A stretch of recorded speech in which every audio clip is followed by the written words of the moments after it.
Okay, let's get started.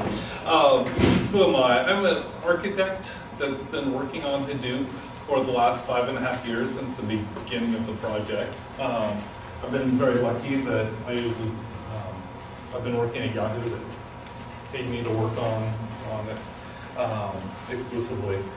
Was also the tech lead for the security project.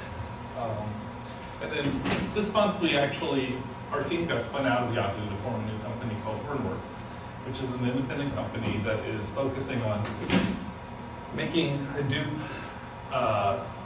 better and making it easier to install and configure. Before Hadoop, I was working on the Yahoo Search Web Map, which is an application that ended up using Hadoop for processing the graph of the web. So we had 100 billion nodes and 1 trillion edges in the graph.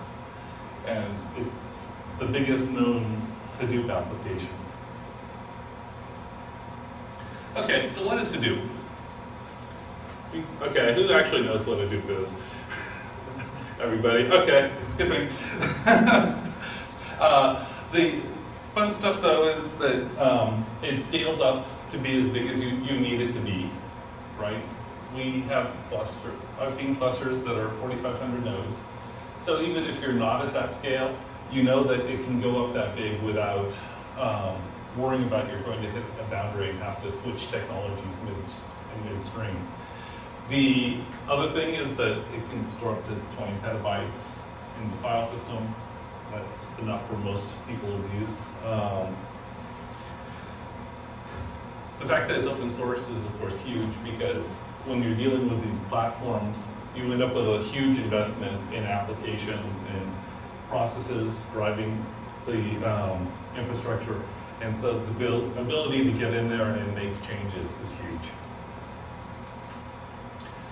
It also is the primary data analysis platform at Yahoo. They have 42,000 machines at this point running Hadoop. And they run over 1 million jobs every month.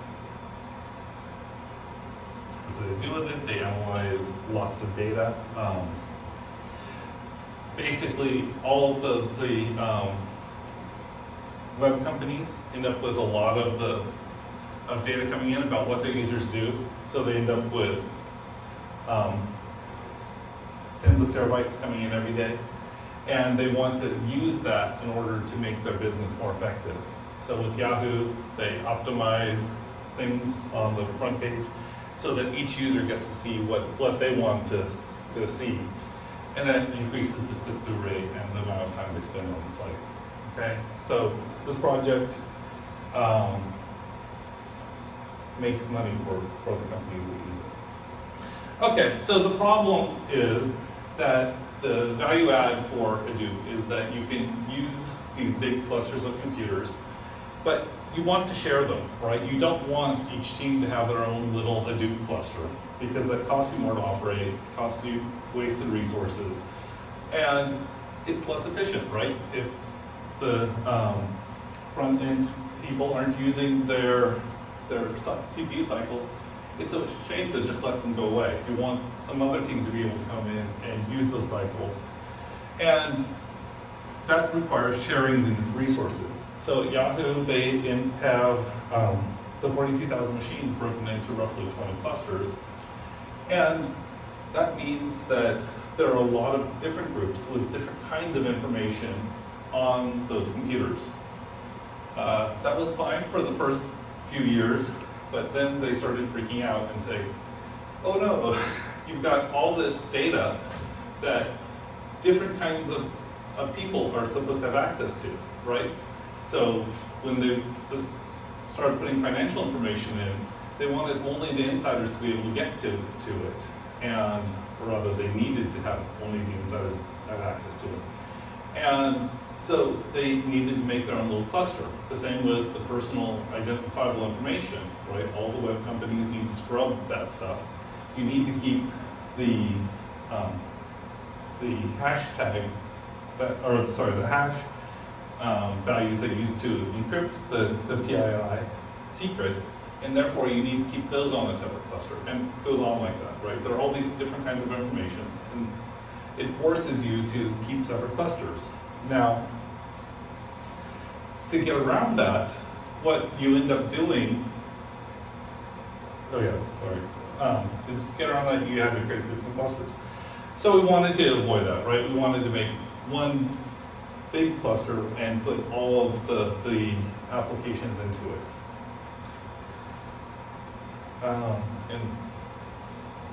In Hadoop 20, of course, it was very easy to impersonate. There were permissions, there were owners for the file system, but there was also a command line switch to say who you wanted to be, right? So if I wanted to be the CEO of my company, I could just change it on the command line and it would do it, treat me as if I was the CEO, okay?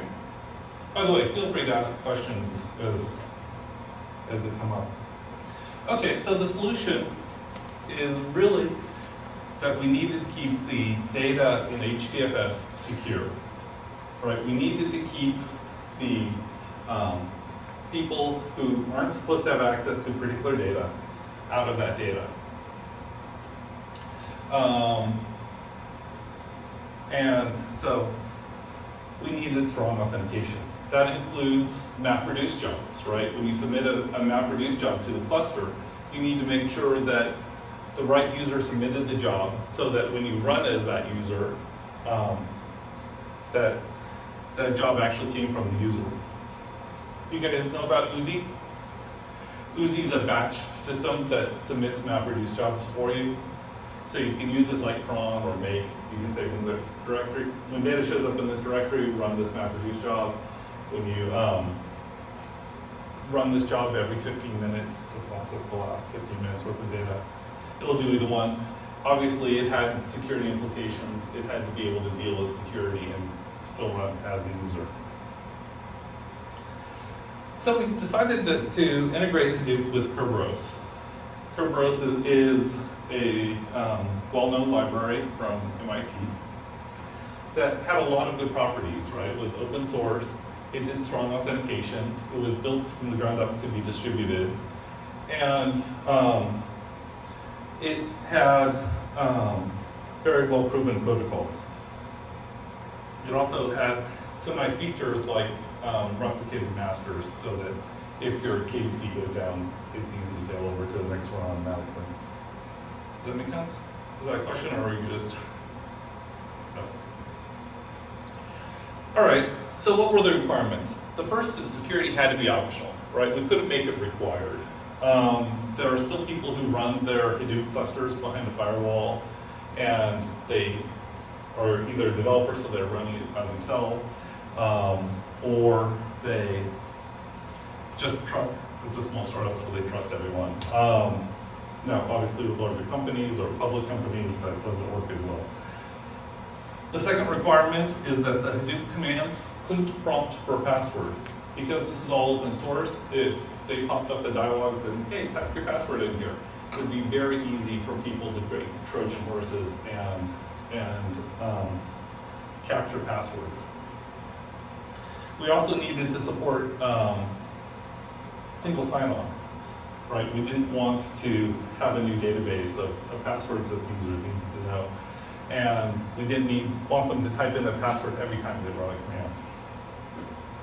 And finally, it had to support backwards compatibility, where we were able to access non-secure clusters from the secure client.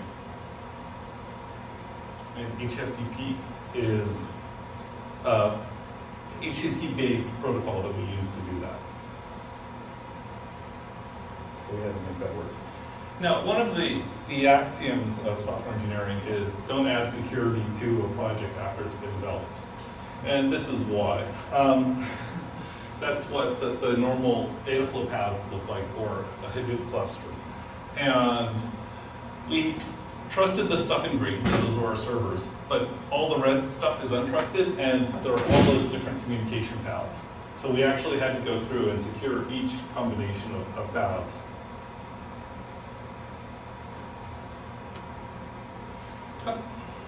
Okay, so what does security really mean in this context? It really breaks down into three pieces.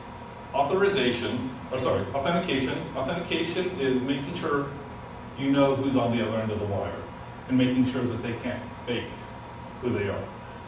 Authorization is what is that person allowed to do, right? Are they allowed to change his file? Are they allowed to look at the output of this job? Are they allowed to kill that job? And finally, auditing.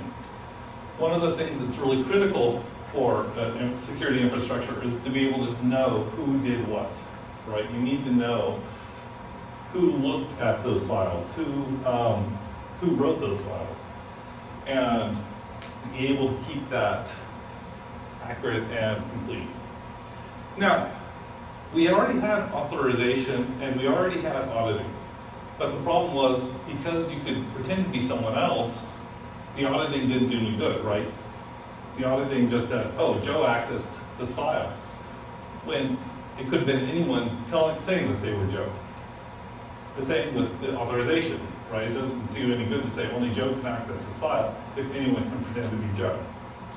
So really adding the authentication is the piece that made everything hang together.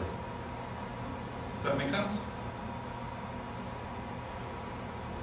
Okay, authentication. Authentication was really about changing the low-level transport. Hadoop has its own RPC package, and we integrated it with SASL, which is a pluggable system that lets you add authentication, and it lets you choose which authentication mechanism to use. So we actually use all three depending on which communication path. It's either GSS API, which is the Kerberos, token, which is digest MD5, and simple, which means you're using no authentication at all.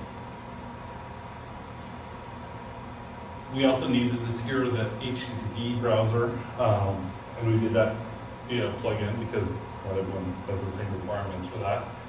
And finally, there's the tool HTTP, use of HTTP inside the tools, and that is done using SSL Kerberos.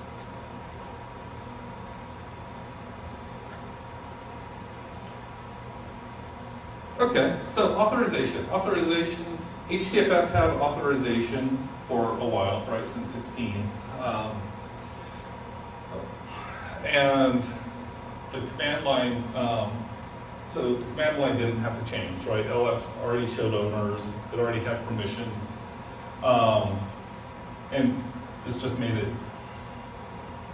and we just continued to use that model. Now the web UI actually checks the authentication, which it didn't previously. MapReduce, on the other hand, was completely open. It let anyone deprioritize someone else's job. So if you're running Hadoop 20 and your job isn't running fast enough, you can say, oh, well, Joe's ahead of me. I'm going to lower the priority of his job down to low so that I'll run first. Or I'll kill his job even worse. And there was nothing that stopped you from doing that. Obviously, as part of this, we needed to expand that so that you can get the authorization and you get an error back if you're not allowed to change it. Now, we had to balance that need, of course, with our support team who needed to be able to access other people's jobs. So we actually added ACLs to each job about who's allowed to look at it and who's allowed to modify it. So that we could put groups like the support group on the list of people who are allowed to modify the job. And they'd be able to easily get access to all the jobs. Auditing. HDFS already had auditing, and we added a MapReduce audit log so you could see who performed which actions. This is a complete log, so it shows you which files were read, which files were written, and you can get all kinds of interesting details out of there.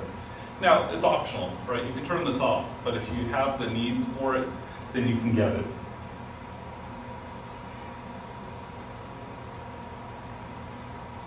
Okay, Kerberos. Kerberos is actually very straightforward for the most part. There are commands, 3 commands that you need to really worry about. The first is kinit, which logs you in. Klist shows you if you're logged in and how long your ticket is good for. and K-destroy logs you out. TGTs, which is the ticket granting tickets, typically last 10 hours, but are renewable out to 7 days.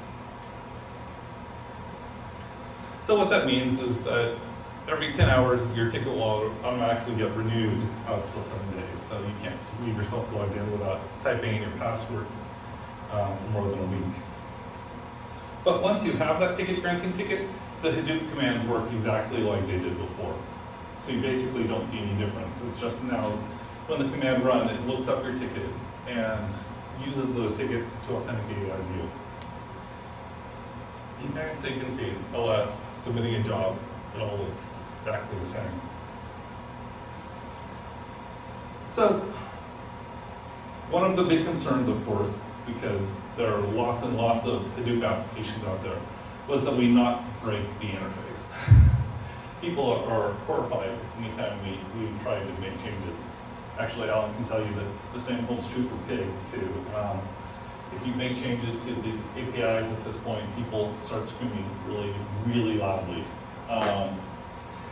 And the good thing about security is that most applications work unchanged. They don't need to do anything. Some of the more advanced ones, like Pig, actually did need some changes, but for the most part, your applications will work exactly the same. One big counterpoint to that is if you were using the details of the user group information, that interface had to completely change, and it was never intended to be a public class, and if in fact you were using it, you're going to need to rewrite the code. We also added some capabilities. We realized that Hadoop isn't the only thing that you're necessarily talking to with your MapReduce job. You may have other credentials. So we added the mechanism so that you can add credentials for other systems. Okay, so if you've got a MySQL password, instead of throwing it into the job conf, you can instead throw it into your credentials cache. And then you'll have the nice property that it's not displayed when someone looks at your job conf in the web UI.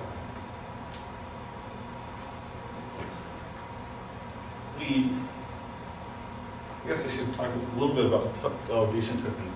One of the concerns when we started the work was that if you launch a MapReduce job on a large cluster, that means you can end up with 16,000 clients coming up in a very short order, right? In the first minute, you can get those 16,000 tasks all starting up, and if they all had to get credentials, that would be hard on the Kerberos system. So we invented this thing called a delegation token. Delegation tokens basically you authenticate one time using Kerberos, and after that, you can use the delegation token to authenticate as yourself. That delegation token basically lasts for 7 days in 1 day increments, and each job that you submit gets its own delegation token. So we don't actually push the Kerberos credentials into the job. It just goes and uses the delegation token for everything. So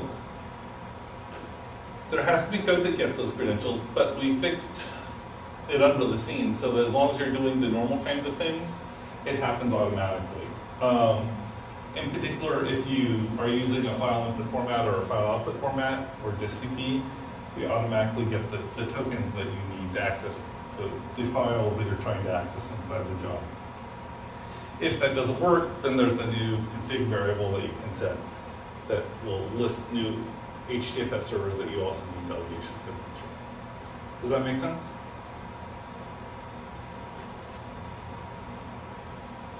Okay, any more questions here? Okay, so why did we add authentication in the first place before we had authorization? Right, we added authentication 5 versions after we added the authorization. So why would we have done that? Right, at first you didn't have users in HDFS, it was just straight up. Oh, come on. Why would you want it? It's because there were mistakes made where people accidentally deleted things, right? There was one user who meant to clean out their home directory and instead deleted /users. Gone. And with the distributed delete, you can delete hundreds of terabytes in a second, and it's just gone. And so we needed the authentication in HDFS to prevent accidents. It didn't stop malicious users, it just stopped accidental deletions. Obviously, once you put in authentication, then it really stops the bad guys too.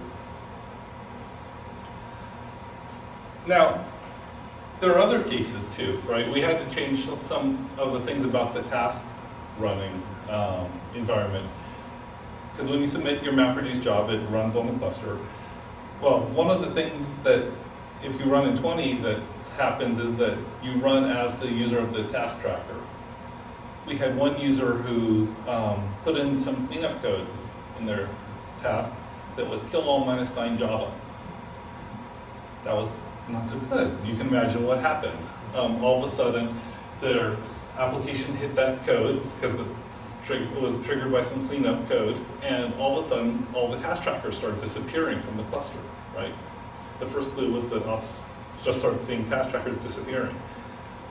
You really, really need the task to be running as a different UID than the task tracker to enforce security. So that's part of what we did. We created a set UID executable that is written in C. By the way, never try and try to write code that runs as root in Java. You just can't do it. Or you can't do it securely. The primitives aren't there. So we have a set UID program, and we use that to become the user as in the task. We also needed to make it so that the output logs from your task aren't globally visible, right? You have to be able to see the MapReduce job in order to be able to get those, because of the same kind of concerns, right? You don't want someone looking at the output of a job and saying, oh, look, they're running with this data, which they conveniently log to the output. Same with the task directories. You don't want them to be able to see the work directories because they've got the secret information in there, or they could. And finally, there's the distributed cache. So the distributed cache is a mechanism where you push binaries out to the cluster, and that the distributed cache was set up so that everyone could use it and see it. Now we've got it split into two pieces, right? The public one and the private one. If it's globally visible when you on the URL that you're submitting it from, then it goes into the public cache, and otherwise it goes into the private cache. In the public cache, it's shared between all users, and in the private cache, it's only shared between your jobs. The web UIs, Hadoop has a lot of web UIs, and you can do a lot of stuff with it. Because we didn't have authentication originally, there were switches that made it so that you couldn't do anything dangerous in the web UI.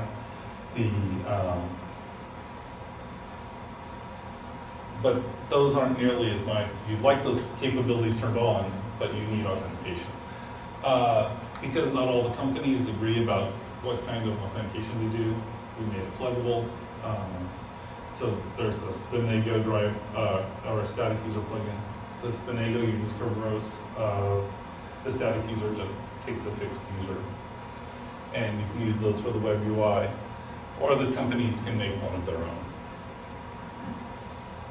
At least at Yahoo, they had very particular, you have to use this authentication for user for browsing on the web to secure your server. And if you didn't, they wouldn't let it in. So it's playable. And all the servlets enforce permissions now.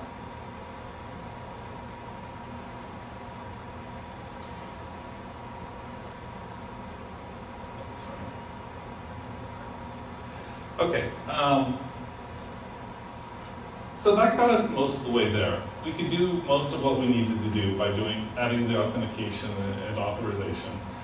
But some of the tools like Uzi had other requirements, right? If you want to have a job that runs every 15 minutes forever, then you can't have the users need to put in their password every time they run, or even once a week, right? You want to just keep on going. So services can authenticate as themselves, and we could have made Oozie run all the jobs as Oozie, but that's not what we wanted, right? We wanted the users to run as the individual users. So we created this notion of proxy users. Proxy users are powerful users that are usually for headless users, and they are configured into the system using the config files, and it configures which user is a proxy user, who they can impersonate, and which IP addresses they can impersonate from. So that lets you say, okay, Oozie's a proxy user. Anyone in the Oozie group Oozie can pretend to be them, and as long as it's coming from this fixed range of IP addresses. That lets us have Oozie authenticate as Oozie, but still pretend to be the individual users.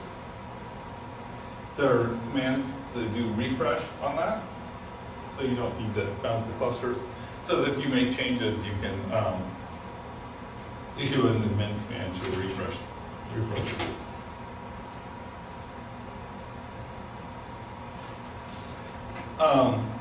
Things that we didn't do, but would have been interesting. We didn't add encryption. We don't have encryption on the RPC transport, although it wouldn't be that hard to add.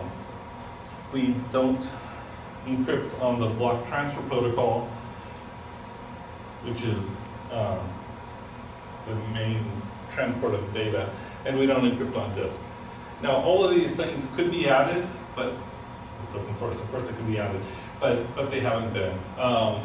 Inside most organizations, because this is behind the firewall, the feeling was that we didn't need to protect against people with root access. So if you have root access on the cluster, you can snoop the traffic and get the keys. But for normal users, it's secure. Okay, so this was it's a limitation of the current security framework. And of course, it could be addressed. Another thing that we didn't do is it'd be nice to have POSIX like file access lists. There are a lot of cases where you don't want to have groups configured specifically for each of the projects or an ad hoc access control list. That would be really nice in HDFS. There's also non-Kerberos authentication. Originally, we were concerned about, well, is it going to be okay if we primarily just support Kerberos? And it actually seems to be. Most of the people have Active Directory up and running because they've got some Windows machines. And you can use that for the user logins. So you've already got a Kerberos infrastructure set up. The users have accounts and passwords over there. And so authenticating using that infrastructure works really well. You do usually end up wanting to create a KDC that has the headless accounts, but you can do that separately. So, in spite of the unclarity about whether people would be able to use Kerberos, that actually seems to have gone very easily, and most companies already have it, so they're willing to use Kerberos. The deployment went very smoothly. Actually, it's been rolled out in production at multiple companies, and was actually a very, very smooth rollout. It's the smoothest rollout of a major release of Hadoop that we've seen in years. And the measured performance degradation is less than 3%, which was our goal. It's hard to measure performance of Hadoop. If you've tried it, it varies, the numbers vary a lot, but we were pretty convinced that it met our goal. There's a large team that worked on it, and it's currently on all the shared clusters that we have, as well as it's in CDH3 and actually, I think most of them the security enabled at this point. But at Apache, you definitely want the 203 or the upcoming 204 release, which have security enabled. Don't get 21. 21 doesn't have security. Get 203. And I apologize for the version numbering. Yes, it's my fault.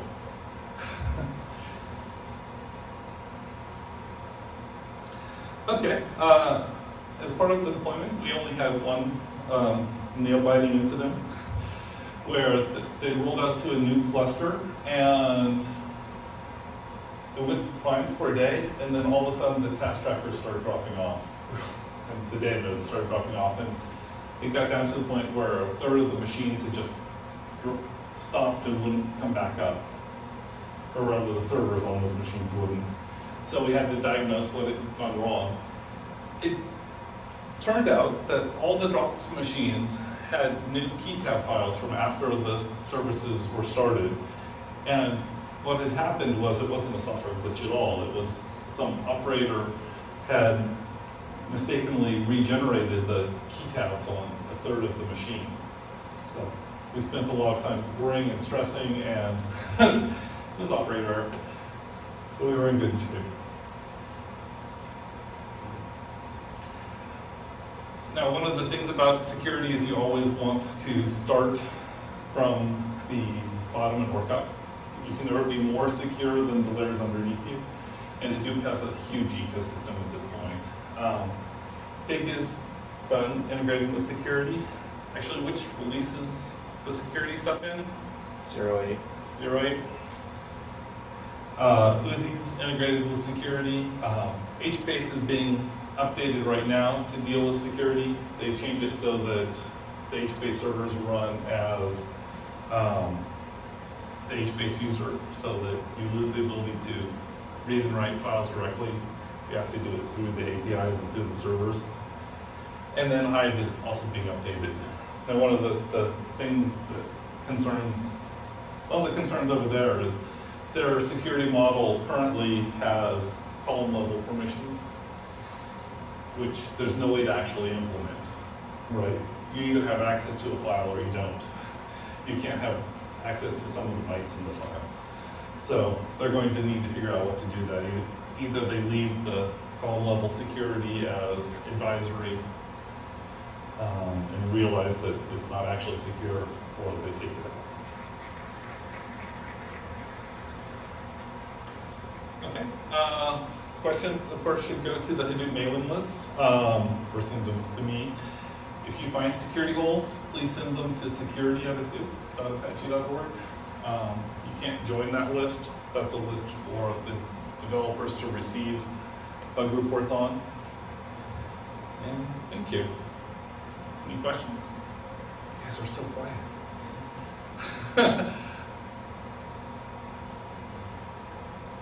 Yes? So on that big architecture slide, you had lines between, I think, main node and git nodes and this green. So something you're worried about it? That just because you had that? Oh, this green doesn't mean unsecured. That actually stands for RPC Kerberos. So the servers are all authenticating. They each have a Kerberos key tab, and they're authenticating to each other. And no, we absolutely need all of the communication paths secured. You're right, I shouldn't have used green for this picture because it's an overloaded color choice. But one of the things with Hadoop is that because it's distributed and you have user code running on all the machines, you absolutely need to make sure that all of the communication, even between the trusted components, is secure, because otherwise you can have a user pretending to be a task tracker, and that would defeat the purpose. Oh, come on, you guys can ask me security questions. Here's your chance. Stump the developer. Yes? I just like to hear more about how these delegate tickets work. I don't know how you can prevent the individual tasks from asking some technical things that authenticate the ticket. Okay, the delegation tokens are basically a secret that's handed out to the job. You can actually ask for them individually, but you you can only ask for delegation tokens over a Kerberos channel. So to get it, you have to be using Kerberos to authenticate in the first place. You get that secret, then when you put it into your job, anyone who has that shared secret can pretend to be the user that submitted the job. Does that make sense? They expire every day for 7 days, and the job tracker automatically renews them every 22 hours or so.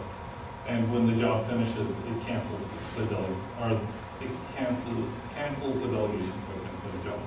There is actually a configuration knob to not cancel it, precisely because sometimes you have one MapReduce job launch the next MapReduce job, and so you don't want the first MapReduce job exiting to cancel the delegation token that the second one's going to need. So there's a knob to turn that off, but by default, they will cancel it. Does that make sense, or do you want more? Yeah, I mean, there's actually lots of details in there. So You can have. at a high level, what's happening is, say your tasks want to write something to HDFS.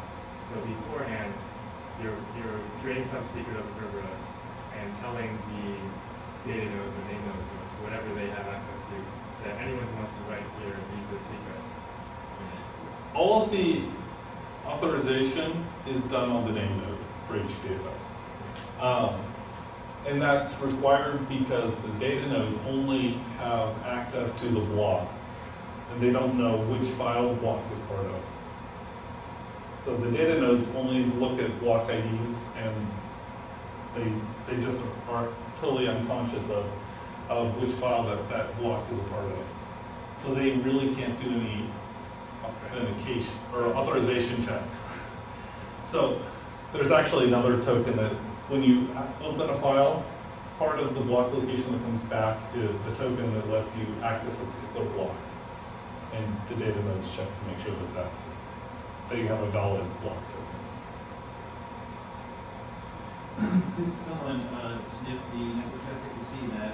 Oh, absolutely. That was one of the assumptions, is that they don't have, the users don't have root. If they have root, then you need to add encryption on all the links. For RPC, it would be easy. Actually, I think you can even configure it on. It was so easy. I haven't run that way, but I think SASL has like a quality of. it does.